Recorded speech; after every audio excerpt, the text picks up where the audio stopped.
വളരെ പ്രധാനപ്പെട്ട ഒരു വാർത്തയിലേക്ക് നമ്മൾ കടക്കുകയാണ്. Reporter breaking. സംഘപരിവാർ അനുകൂലിയെ ഹൈക്കോടതിയിലെ സ്റ്റാൻഡിംഗ് കൗൺസിലാക്കി മുസ്ലിം ലീഗ്. അതുകൊണ്ടല്ലോ സമൂഹ മാധ്യമങ്ങൾ വഴിയും അല്ലാതെയും തീവ്രവർഗീയ നിലപാട് സ്വീകരിക്കുന്ന കൃഷ്ണരാജിനെയാണ് നിയമിച്ചത്. മുസ്ലിം ലീഗ് ഭരിക്കുന്ന വഴിക്കടവ് പഞ്ചായത്തിൻ്റെതാണ് തീരുമാനം. രേഖകൾ റിപ്പോർട്ടറിന് ലഭിച്ചു.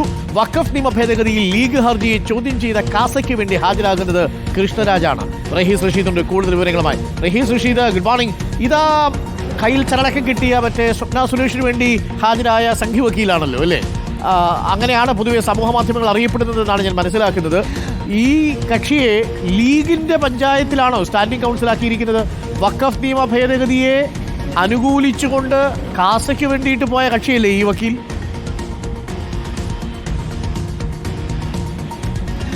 Good morning Arun. അരുൺ പറഞ്ഞ ആൾ തന്നെയാണ് ഈ വക്കീൽ. വായ തുറന്നാൽ തീവ്രമായ മതവിദ്വേഷം പറയുന്ന തരത്തിലെ നിലപാടുകൾ സമൂഹ മാധ്യമങ്ങളിൽ സ്ഥിരമായി നിലപാടെടുക്കുന്ന, അതേക്കുറിച്ച് പറയുന്ന, അതിൻ്റെ പേരിൽ മതവിദ്വേഷ കേസുള്ള ഒരു വക്കീലിനെ മുസ്ലിം ലീഗ് ഭരിക്കുന്ന വഴിക്കടവ് ഗ്രാമപഞ്ചായത്തിൻ്റെ ഹൈക്കോടതിയിലെ സ്റ്റാൻഡിംഗ് കൗൺസിലായി കഴിഞ്ഞ ദിവസം നിയമിച്ചിരിക്കുകയാണ്. മലപ്പുറം ജില്ലയിൽ അല്ലെങ്കിൽ ഇപ്പോൾ ഉപതെരഞ്ഞെടുപ്പ് നടക്കുന്ന നിലമ്പൂർ നിയോജക മണ്ഡലത്തിൽപ്പെട്ട ഒരു തദ്ദേശ സ്വയംഭരണ സ്ഥാപനമാണ് വഴിക്കടവ് പഞ്ചായത്ത്. ആ വഴിക്കടവ് പഞ്ചായത്തിൽ കോൺഗ്രസും ലീഗും കൂടിയാണ് ഭരണം നടത്തുന്നത്. മുസ്ലിം ലീഗിലെ ഒരു വനിതയാണ് ആ പഞ്ചായത്തിൻ്റെ പ്രസിഡന്റ്. കോൺഗ്രസിൽ നിന്നുള്ള മറ്റൊരാളാണ് വൈസ് പ്രസിഡന്റ്. അവർ ഇതിനു മുമ്പ് ലീഗ് നിലപാട് സ്വീകരിച്ചിരുന്ന, അല്ലെങ്കിൽ ലീഗ് അനുഭാവിയായ, അല്ലെങ്കിൽ ലീഗിൻ്റെ ഒരു നേതാവിൻ്റെ ഭർത്താവായ ഒരാളായിരുന്നു ഇതുവരെ സ്റ്റാൻഡിംഗ് കൗൺസിലായി ഉണ്ടായിരുന്നത്.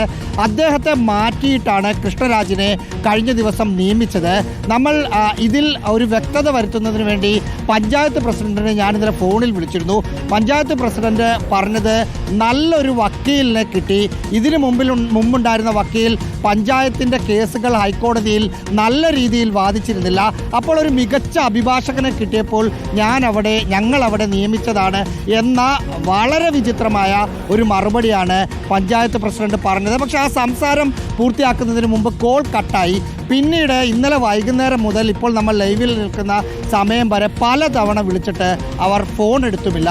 അവിടുത്തെ പ്രാദേശിക ലീഗിൻ്റെ നേതാക്കളെ വിളിച്ചു. അവർക്ക് ഈ വിഷയം അറിയാം. പലതവണ പാർട്ടി നേതൃത്വം ഇടപെട്ട് അവരെ മാറ്റണം, കൃഷ്ണരാജിനെ മാറ്റണമെന്ന് പറഞ്ഞതാണ്. പക്ഷേ അനുസരിക്കുന്നില്ല.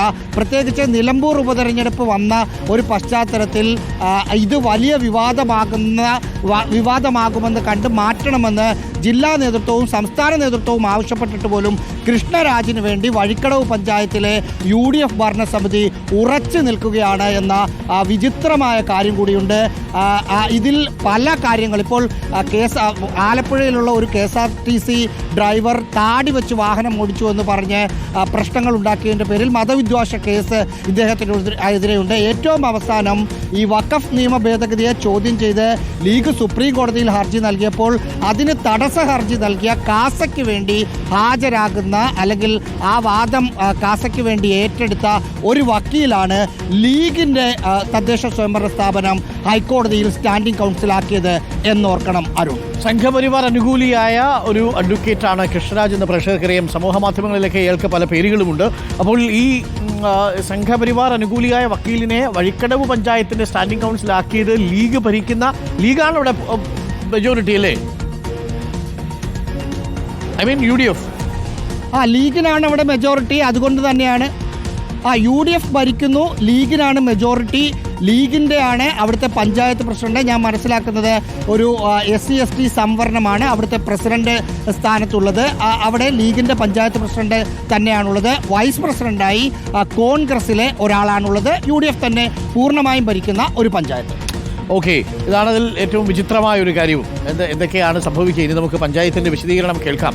അവർ പറയുന്നത് ഏതോ ഒരാളുടെ താല്പര്യപ്രകാരമാണ് ഇങ്ങനൊരു നിയമനം നടത്തിയത് എന്നുള്ളതാണ്. അന്തർധാരകൾ പലരിലും സജീവമാണ് എന്നുള്ളതാണ് നമ്മൾ മനസ്സിലാക്കുന്നത്. അപ്പോൾ പ്രിയപ്പെട്ടവരെ, സമയം